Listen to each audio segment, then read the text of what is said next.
Hi, welcome to another episode of LA Living. I'm your host and local Los Angeles realtor, Matt Alameda, and I want to thank you guys for tuning in to a great episode. Now, if you're wondering if there's something wrong with your screen, there is not. I am a doodle, along with the rest of this video, because I thought it'd be a lot more fun to learn about the topics rather than just watching me in person. So, you might be asking yourself, what is the topic of today's video? And it's actually a very important one, especially if you're going to be a buyer over the next year or so. And that is the buyer's guide and all the steps necessary in order for you to have a smooth transaction and get the home that you want. So make sure that you pay attention, you stay through to the end, and in that way, when you buy your next home, it'll go as smoothly as possible. Have you or anybody you know ever been in this kind of position? They're doing great and they're ready to buy a home. So they do their homework, they check out all the websites, they go to all the open houses, and they finally find that one home that they're ready for. They go to put in an offer, and then they find out that they don't actually have enough money to buy the home. This can be extremely frustrating because without knowing exactly what your buying power is, you're really just wasting a lot of time, and it's not a great way to start your buying process. This is why the very first thing you want to do when you're preparing to buy a home is find yourself a knowledgeable and savvy real estate agent. Not only is a great agent knowledgeable, but they have a ton of resources that can help you find homes that you would otherwise not be able to find yourself. But the very first thing a great agent is going to do is point you in the right direction towards a lender who could help you discover exactly what your buying power is. Once you find a great lender, you're going to go through the pre-qualification process.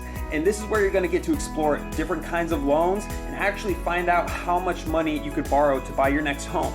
Congratulations! Now that you've been pre-qualified, you can now start home hunting. Now that it's time to start looking for homes, you're going to want to look at everything that your realtor sends you. You're also going to want to make sure that each home meets at least 2/3 of the criteria that you need in order to buy it. This means that you don't sacrifice what actually makes your home a home. It may take a while, but when you find that home that you really love, it's important that you move on to step 4 right away, which is getting ready to submit an offer and start the negotiating terms.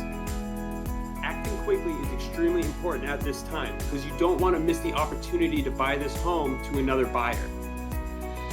Now, it's important to remember that if your offer is lower than the list price or with terms not acceptable to the seller will likely return with a counteroffer price or acceptable terms, which you can accept or reject or make another counteroffer.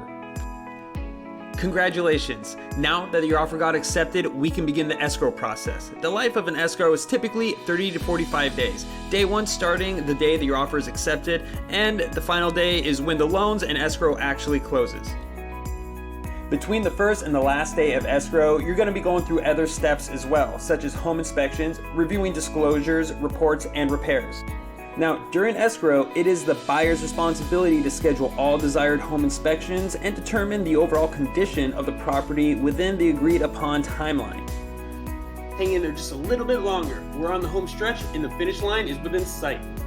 From here, you may approve or negotiate credits and repairs, but prior to closing, remember to schedule a final walkthrough of the property to verify that it is still in acceptable condition and any negotiated repairs were done. Now, before finally closing escrow, your bank is going to transfer funds to the seller. Before doing this, your lender is going to look at the appraisal and make sure that the numbers make sense to the amount of money you're borrowing.